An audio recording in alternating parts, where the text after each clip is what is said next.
What's going on YouTube? OCD for EDC here. What I got for your face balls today. We are going to be checking out an interesting, kind of controversial knife coming from Benchmade. This is the Benchmade Narrows. I really like this knife. They are quite expensive. Mr. Bank, do you know what Chuck Berry said every night before counting 1, 2, 3, 4? What did he say? Pay me my money! Well, I'm sure my people will be in cash. Everyone knows that. We are going to open this old girl up. We're going to check it out. We're going to get all up in its guts and see what's going on. We're going to put some Slick-em-all in here and, you know, hopefully make this thing as good as it can be. I'm assuming, yes, okay, so we've got a T10 pivot here. Pretty standard Benchmade fare. Okay, so right off the bat, we've got quite a large diameter pivot.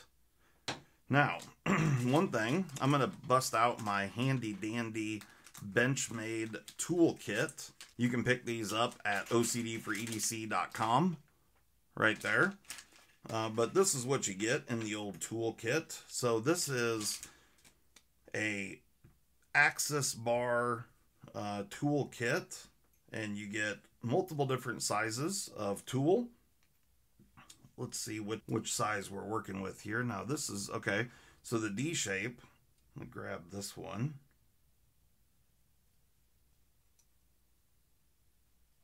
All right, so that one's slightly too big. That's the biggest one. That's what fits like a full-size Crooked River.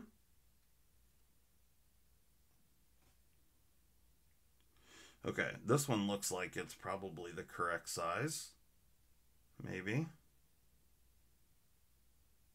Boy, that's just ever so slightly too large to fit through there.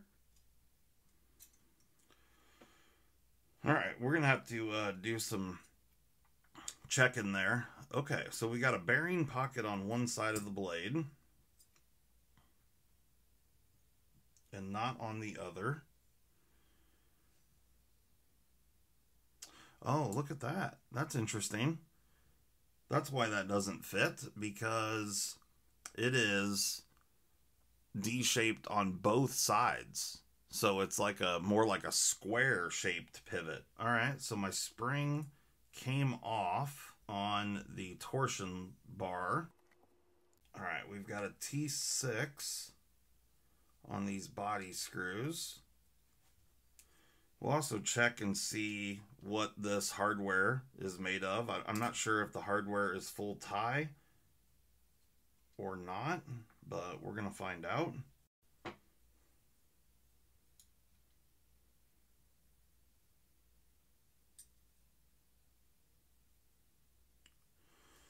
Okay.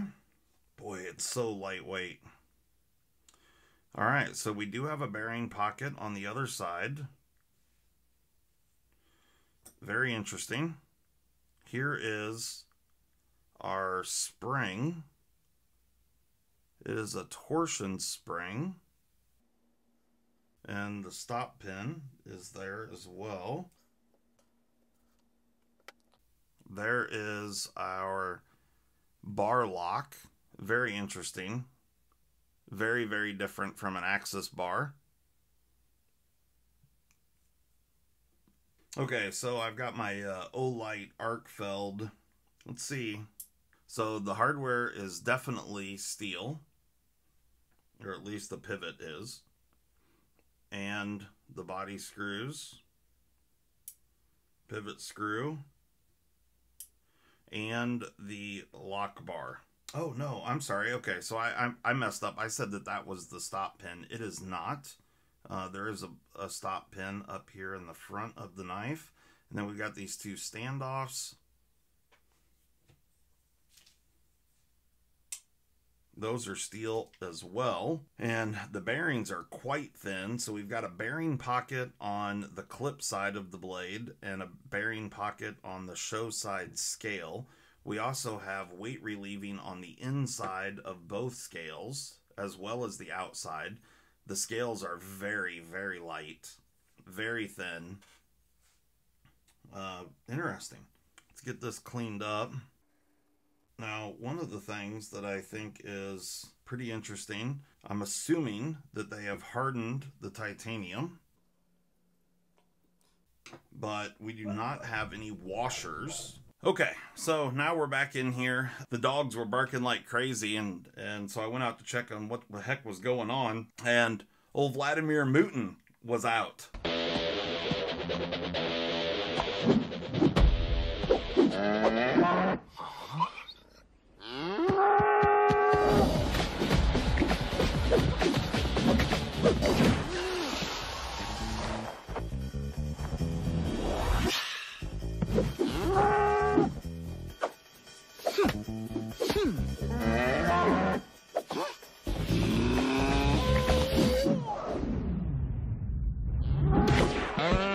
So we had to get the cow back in. Axis bar and bar lock toolkit does not work on the Narrows because of this square hole right here. So that's an issue. Some interesting things here. So we've got two different size spring tabs on this torsion bar, and you can see the different holes milled out here. So the bar goes in the rounded area, and then the spring sits in on either side. Okay, I just had a phone call there. Anyway, so this looks like it's going to be quite interesting to put back together. The torsion bar lock, which I really like. I like the way it feels to interact with it. That has to go in a specific position, and it looks to me like, I don't know if you guys are going to be able to see this or not, but you can see that there is a long spring coming off this side. There's a very short one over here, and then there's a U-shaped portion of the spring that presses up against the bar lock. Now, I think I know which way this all goes together, so, you know, it'll be interesting, to say the least. So I'm going to get that put in like so. So these torsion springs are going to be a little bit of a pain in the butt to deal with, but that's okay. We'll make it happen. Failure is not an option. We've got some interesting bearings. They are steel bearings, and they ride on the titanium, which is kind of interesting. You know, generally you would have washers. All right, well, let's get some Slick-em-all back on this old girl. Now, we do have some new applicators on the website for the Slick-em-all, and these are metal-tipped applicators. So if you're interested in having a blunt metal tip, they are quite small, and you can get them into a lot of areas.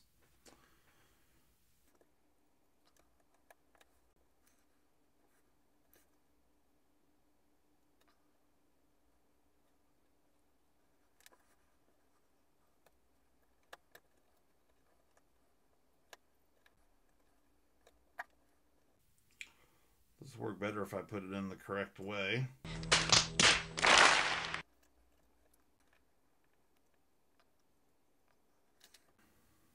Now that's got to go in that way. We're going to put the other bearing in. And we're going to go ahead and get some Slick-em-all down on these balls here. Make sure these are good and slicked up balls. I think what I want to do with this is I want to put the spring in without having the torsion actually in its position in the scale. And then I'll do that once I get it put together, I think. I could be wrong, but that's what we're going to try first here. Something like that. And then I'm going to throw this body screw, just one body screw in, just to kind of hold everything together while I get that bar positioned. Okay.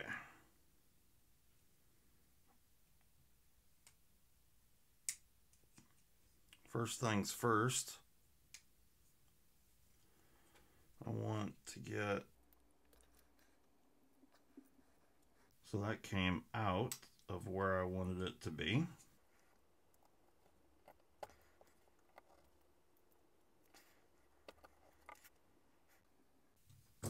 Alright, I'm going to have to go grab a light here.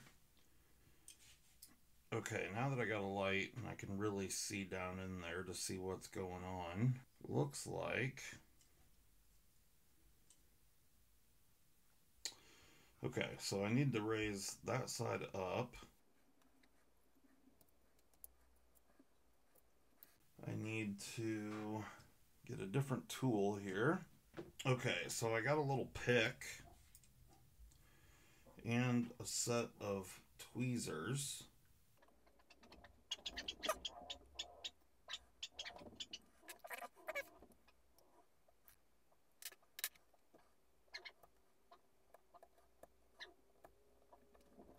Okay, now I think I've got everything where it's supposed to be. I'm going to throw this pivot screw in first.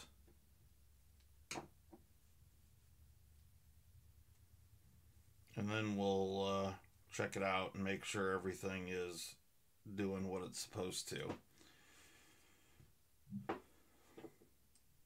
Okay, so I got spring tension on the bar. I don't have any blade play. Blade is centered. Let me get this other screw in here.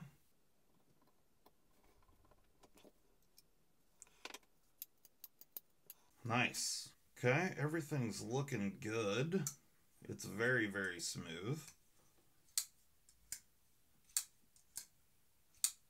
Oh yeah, the slick 'em all feels great.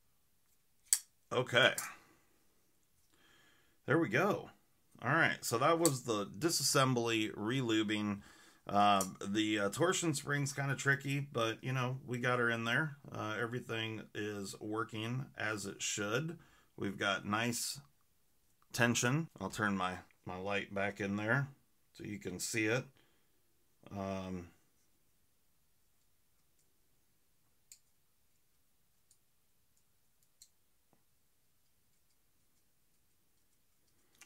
I would say that this one is a little more difficult to disassemble and reassemble. Well, it's not difficult to disassemble, but difficult to reassemble. So if you're not really confident in your ability, I probably would not take this knife apart. Just a little fair warning. You've been warned, all right? Let's move forward amicably. The Narrows, definitely a cool knife. You know, I know the thing is super expensive. I do have a couple other knives here that are in this $500-ish range for USA made stuff. And, you know,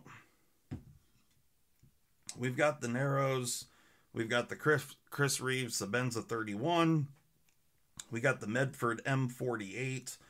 All of these knives are titanium. Well, the Medford's got an aluminum show scale, but titanium frame lock side.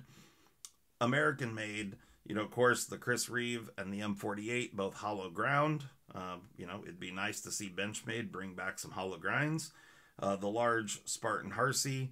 I think I'll probably end up doing a hollow grind on this knife just because it definitely needs it. Between these four, oh, I'm a little bit on the fence on the Narrows. I really like the knife. It's a great knife. But is it on the same level as the Sebenza 31, the large Harsey, and the M48? I don't know. You know, to each their own. It is definitely an expensive knife, and it is definitely stuff that people are, you know, all worked up about the price on the Narrows. I do get it. I mean, it is a full titanium M390, USA made. Action is great. It's riding on bearings. I think it's a good looking knife. The fact that it's so slim and narrow, you know, I think some people are taking that because it's so lightweight as that it is somehow cheap or easy to manufacture.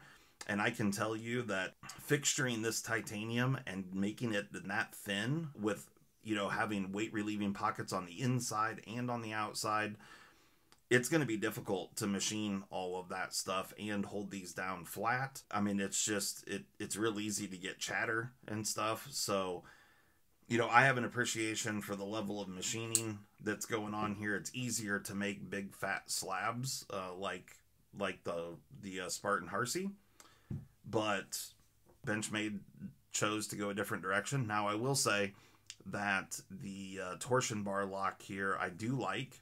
It is more difficult to assemble, so there is that, but I do believe that that spring design is a better design, and it's something that's going to be good for the long term. I doubt very much that they'll have much in the way of broken springs. I also like the interface here. I like that the torsion bar, the way you interface with it, it's kind of on an angle, and it's got some jimping on there, so I like it better than the bar lock. But you know, I mean, the motion and the function is very, very similar to a bar lock. So ultimately, I really love the Narrows. I think it's a great knife. Would I put it on the same level or think that it's the same value as some of these others? I don't know. I think it's really in the eye of the beholder, you know. I love the M48 and the Sebenza 31. The Spartan Harsey is a wonderful, wonderful knife.